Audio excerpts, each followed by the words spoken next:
হরে কৃষ্ণ কৃষ্ণ কৃষ্ণ হরে হরে, হরে রাম রাম রাম হরে হরে। মাতাল, কেমন আছো? আমি এক্ষুনি ফিরে আসছি। আমি আরেকটা জিনিস এনেছি।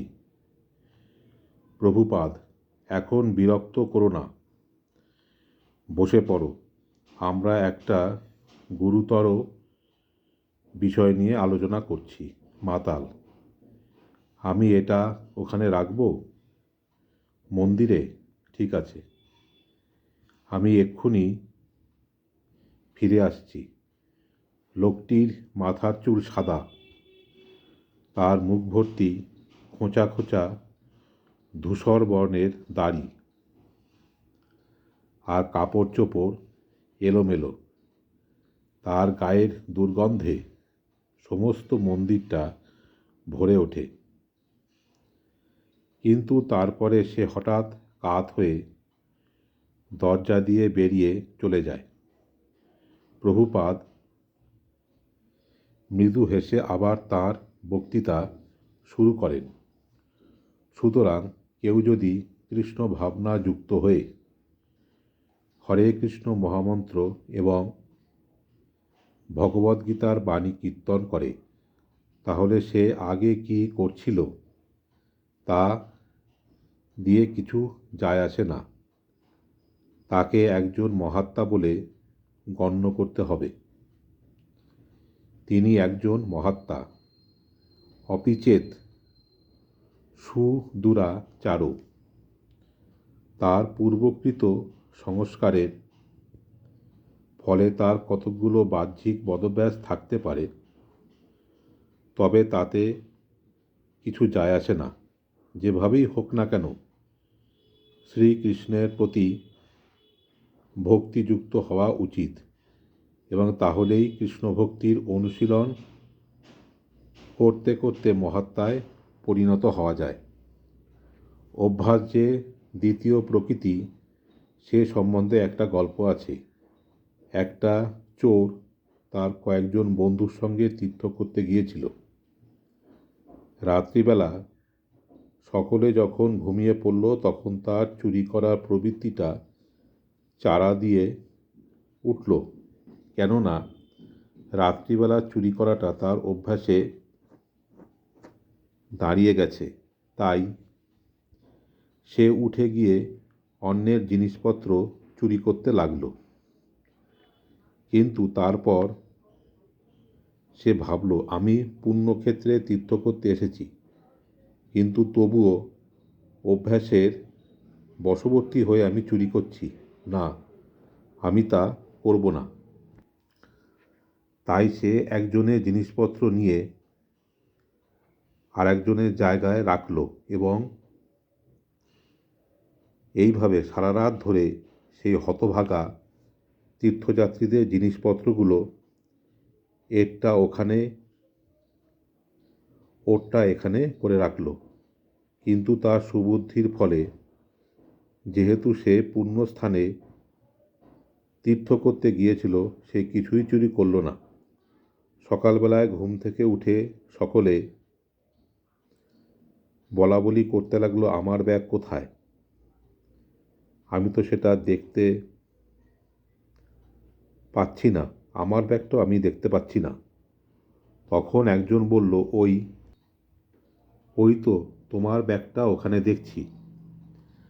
এইভাবে সেখানে হই হল্লা হতে লাগলো, আর তারা ভাবতে লাগলো, ব্যাপারটা কি, এটা কি করে হলো?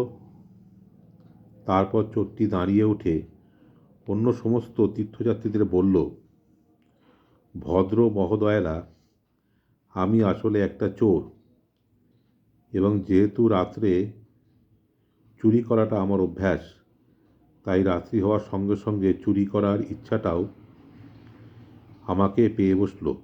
কিন্তু তখন আমি ভাবলাম, আমি এই তীর্থক্ষেত্রে ধর্ম করতে এসেছি, তাই চুরি আমি করব না। তাই আমি কেবল আপনাদের জিনিসপত্রগুলো এইভাবে এলোমেলো করে রেখে দিয়েছি। দয়া করে আপনারা আমাকে ক্ষমা করুন। এটাই হচ্ছে অভ্যাস। সে করতে চায় না, কিন্তু সেটা করা তার অভ্যাস হয়ে গেছে। সে ঠিক করেছে যে সে আর চুরি করবে না, কিন্তু মাঝে মাঝে অভ্যাসবশত সে এটা করে ফেলে। তাই শ্রীকৃষ্ণ বলছেন যে কেউ যখন তার সমস্ত অসৎ অভ্যাসগুলো বর্জন করতে মনস্থ করে এবং এই কৃষ্ণ ভাবনামৃতের পন্থা অবলম্বন করে, তখন যদি ঘটনাচক্রে সামাজিক দৃষ্টিভঙ্গির পরিপ্রেক্ষিতে সে কোনো অসৎ কর্ম করেও ফেলে, তাহলে সেজন্য তাকে দায়ী করা উচিত নয়। পরবর্তী শ্লোকে শ্রীকৃষ্ণ বলছেন, ক্ষিপ্রং ভবতি ধর্মাত্মা। যেহেতু তিনি কৃষ্ণ ভাবনায় যুক্ত হয়েছেন, সেই হেতু অচিরেই তিনি মহাত্মায় পরিণত হবেন, সে সম্বন্ধে কোনো সন্দেহ নেই। হঠাৎ সেই বৃদ্ধ গৃহহীন মাতালটি ফিরে আসে এবং তার আবির্ভাবের কথা ঘোষণা করে বলে, কেমন আছো? সে হাতে করে কতকগুলো জিনিস নিয়ে এসেছে। সে বসে থাকা শ্রোতাদের মধ্য দিয়ে নিপুণভাবে রাস্তা করে নিয়ে সোজা মন্দিরের পেছনে এসে উপস্থিত হয়, যেখানে স্বামীজি বসে আছেন। সে বাথরুমের দরজা খুলে দুটো টয়লেট পেপারের রোল সেখানে রেখে দরজাটি বন্ধ করে দেয় এবং তারপর বেসিনের দিকে ফিরে তার উপর কতকগুলি কাগজের রুমাল এবং আরও দুটো টয়লেট পেপারের রোল সেখানে রেখে আরও কিছু কাগজের তোয়ালে বেসিনের নিচে রেখে দেয়। তারপর সে স্বামীজি এবং শ্রোতাদের দিকে ঘুরে দাঁড়ায়। স্বামীজি তার দিকে তাকিয়ে জিজ্ঞাসা করেন, এগুলো কি? সে নিঃশব্দে দাঁড়িয়ে থাকে। তার কাজ সে করেছে। তার অতিথিকে ধন্যবাদ জানিয়ে প্রভুপাদ হাসতে থাকেন। সেই লোকটি তখন দরজার দিকে ধীরে ধীরে এগোতে শুরু করে। প্রভুপাদ বলতে থাকেন, ধন্যবাদ, তোমায় অসংখ্য ধন্যবাদ। লোকটি বেরিয়ে চলে যায়। প্রভুপাদ তখন সমবেত শ্রোতাদের সম্বোধন করে বলতে থাকেন, দেখুন, সেবা করার বৃত্তিটা স্বাভাবিক। এই লোকটা প্রকৃতিস্থ নয়, কিন্তু তা সত্ত্বেও সে বিবেচনা করেছে যে আমার কাছে কিছু রয়েছে, সেটা দিয়েই কিছু সেবা করি। দেখুন, এটা কেমন স্বতঃস্ফূর্ত। এটা স্বাভাবিক। অল্প বয়সী শ্রোতারা একে অপরে মুখ চাওয়াচাই করতে থাকে। এটা সত্যি অচিন্তনীয়। প্রথমে করতাল বাজিয়ে কীর্তন, বুদ্ধের মতো দেখতে স্বামীজির মুখে শ্রীকৃষ্ণ সম্বন্ধে আলোচনা শোনা, তারপর এই মাতালটার পাগলামি। কিন্তু স্বামীজিকে ঘিরে একটা অপূর্ব প্রশান্তি তারা অনুভব করতে পারে। তিনি সত্যি স্নিগ্ধ। তিনি নির্বিকার চিত্তে মেঝের উপর বসে আছেন, যেন কোনো কিছুতেই তার ভয় নেই। তিনি কেবল আত্মা সম্বন্ধে তার দর্শনের কথা বলে যাচ্ছেন, আর কি করে কিভাবে সকলেই মহাত্মায় পরিণত হতে পারে। এমনকি এই বৃদ্ধ মাতালটাও কিভাবে একজন মহাত্মায় পরিণত হতে পারে সে কথা বলে যাচ্ছেন। প্রায় 1 ঘন্টা কেটে যায়। কুকুরটা এখনও ডেকে চলেছে, আর ছেলে মেয়েগুলি এখনও কিচির মিচির করে চলেছে। প্রভুপাদ তার শ্রোতাদের, যারা সবে তাদের পারমার্থিক জীবন শুরু করছে, তাদের অনুরোধ করছেন সম্পূর্ণভাবে আত্মসমর্পিত হয়ে কৃষ্ণ ভাবনামৃতের প্রচারক হতে। ভগবদ্গীতায় আপনারা দেখবেন যে কেউ যখন পৃথিবীর মানুষের কাছে ভগবদ্গীতার বাণী প্রচার করেন, ভগবান তাঁর উপর সব থেকে বেশি প্রসন্ন হন। সে মানুষ হচ্ছে শ্রীকৃষ্ণের প্রিয়তম। তাই আমাদের কর্তব্য হচ্ছে এই ভগবদ্গীতার তত্ত্ব প্রচার করে মানুষকে কৃষ্ণ ভাবনামৃত আস্বাদন করানো। তারা যদি প্রস্তুত নাও হয়ে থাকে, সে কথা তাদের জানাতে প্রভুপাদের আর তর সইছে না। এটা অত্যন্ত জরুরি। পৃথিবীতে কৃষ্ণ ভাবনামৃত প্রচারকের অত্যন্ত প্রয়োজন। কৃষ্ণ ভাবনামৃতের অভাবের ফলেই মানুষ দুঃখ দুর্দশা ভোগ করছে। তাই সমস্ত জগতের কল্যাণ সাধনের জন্য আমাদের প্রত্যেককে কৃষ্ণ ভাবনামৃত প্রচারের কাজে ব্রতী হতে হবে।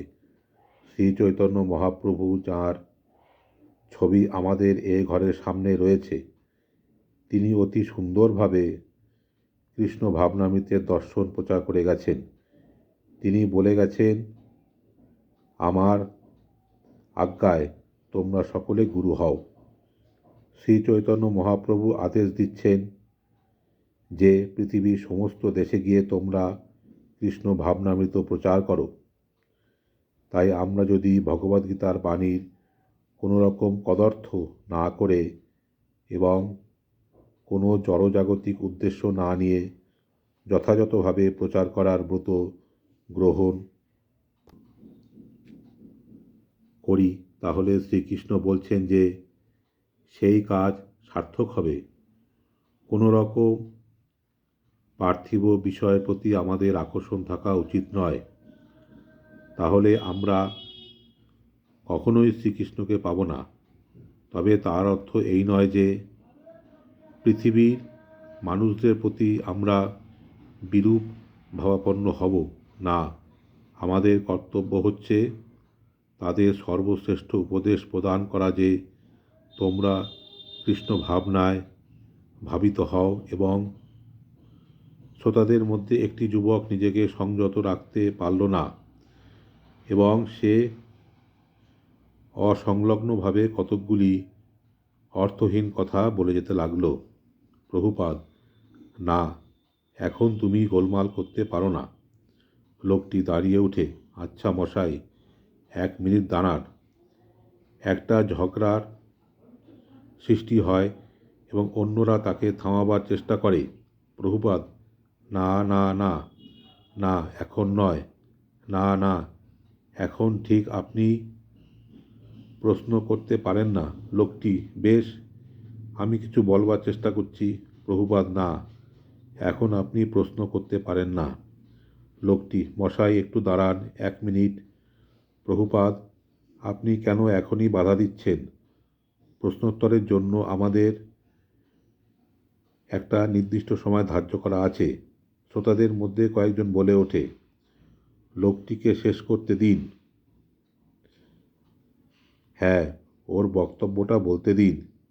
সেই লোকটির সমর্থকেরা তার বাক স্বাধীনতার অধিকার সমর্থন করল, আর অন্যরা তাকে থামাবার চেষ্টা করতে লাগল। দ্বিতীয় একটি লোক, শুনুন, আমার কেবল একটা মাত্র প্রশ্ন আছে। একজন মানুষ কোনো রকম চিন্তা ভাবনা না করে কতক্ষণ থাকতে পারে? কতক্ষণ? প্রভুপাদ, আমি এখনও আমার কথা শেষ করিনি। আমার কথা শেষ হলে প্রশ্ন করার সুযোগ আমি দেব। কেউ কেউ ঝগড়া করতে থাকে। ঠিক আছে, আপনাদের ঔৎসুক্য দেখে আমি খুব খুশি হয়েছি, কিন্তু দয়া করে অপেক্ষা করুন, একটু ধৈর্য ধরুন, কেননা আমার বক্তব্য এখনও শেষ হয়নি। যখন তা শেষ হবে 5 মিনিট পরে, 10 মিনিট পরে, আমি তখন আপনাদের সব প্রশ্ন শুনব।